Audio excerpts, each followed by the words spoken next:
Well, it's been a hot minute, but back in September, I asked you to ask me anything, and now we're getting around to the answers. That's how much I care about my Ask Me Anythings. No, really, I do. I honestly do. So let's jump right in and answer your questions.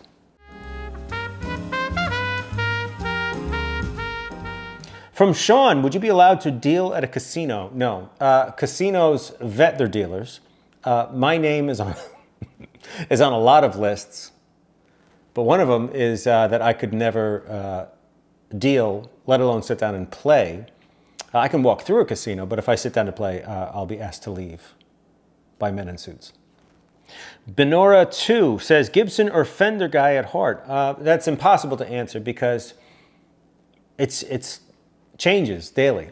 I'm really only a Fender or Gibson guy. I don't waste my time with Ibanez and PRS and any kind of other guitars. I believe that Gibson and Fender got it right, and everything else has been a cheap copy. How is Jeremy Tan? Anyway, I think that those two sounds get everything right. Either a Gibson or a Fender brings its own thing to the table, and both of those things are amazing. So there's no answer, because Gibson gives you the full velvet, aggressive approach, and Strat or a Tele can just rip your head off with tone. So I've been asked this question before. There's no answer. Gibson or Fender? The answer is yes. Timothy says, just tell us how. No. Krim says, when am I coming to the UK? Believe it or not, October 2026. It's in the works. It's been in the works. That's what I've been saying. But right now, that's what it's slated for, October 2026. So hopefully we will see you there. That may change though.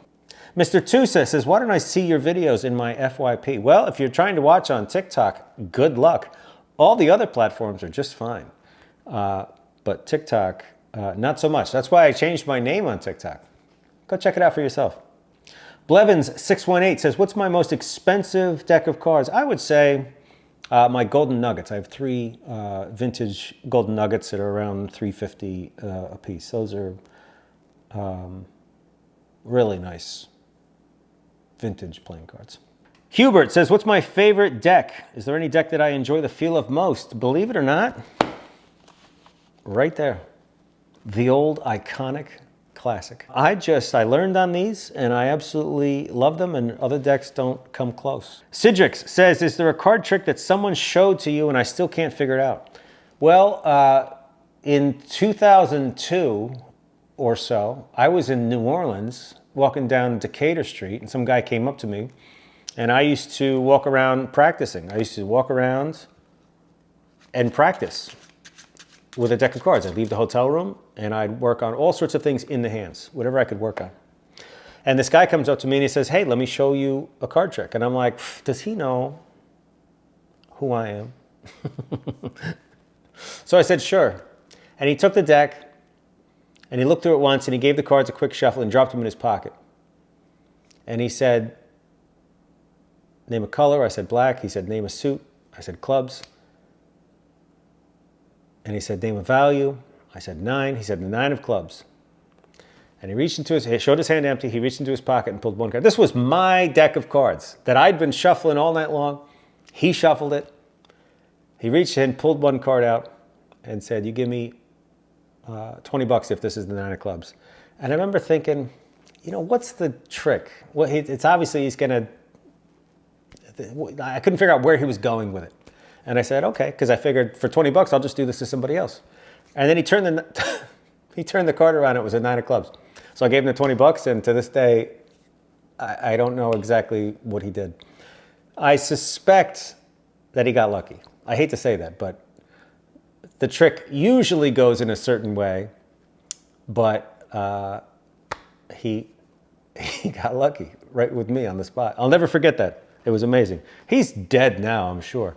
But he holds the spot for one of the most intriguing card tricks that I've ever seen live. Brando, outside of cards, what's the next best thing that I'm good at?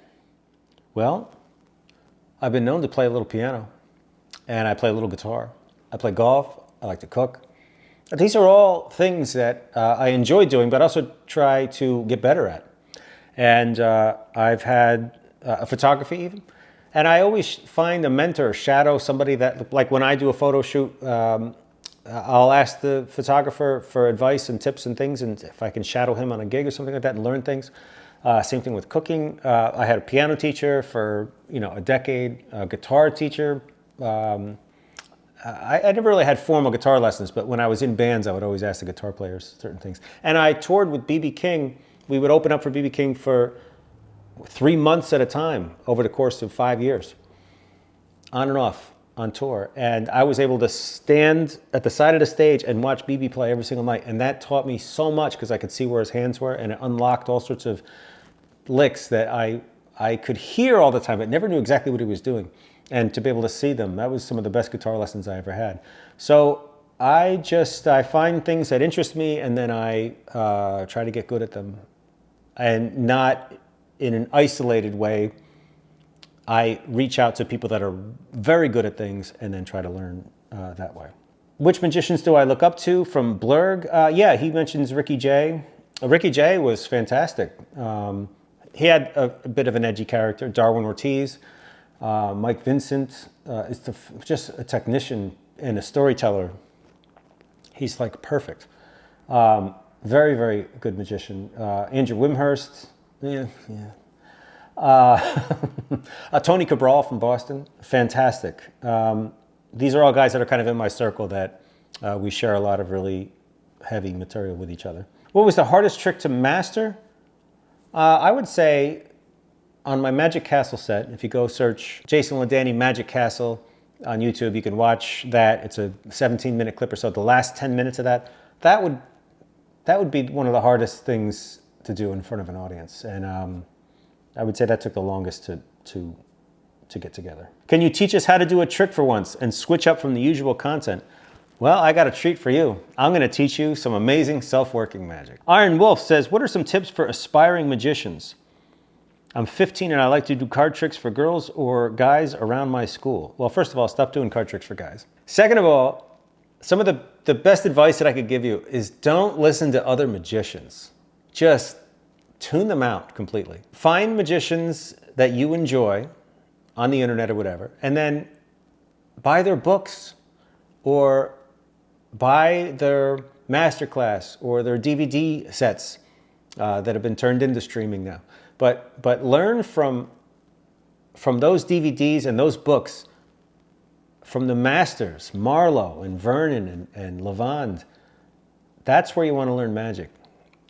But if you hang out with other magicians and try to learn from them, they will steer you all sorts of wrong ways. So go to the masters. They're a master for a reason. Go to them and learn what they have to offer. Daryl says, can I make my own deck of cards? Daryl, way ahead of you. The Apollo decks. These are amazingly beautiful, and they're available on my website. We got blue, and look at this beautiful green. Stunning, I know. Way ahead of you. Shane DuPont says, how many of the card tricks that you perform are 100% originally yours? I wrote 2 books, and I enjoy performing my own stuff. I created it, and it evolves when you're on stage over the course of years. It can constantly change, so I really enjoy that.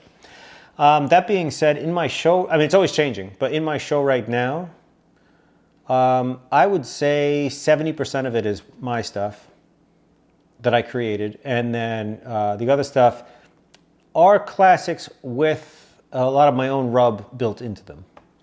So again, I like making it your own because that's what you have to do. I play a very unique character, so it's difficult to take something right off the page or right from another performer and just do it. You have to make it fit with your character. Otherwise, the audience will feel like, what is this now, you know? I would say that the whole show is unique to me, but there's a few things that I didn't invent in the show, but have molded to fit my character. Do you ever make mistakes on stage? I don't make mistakes. Actually, I thought I made a mistake once, but I was mistaken.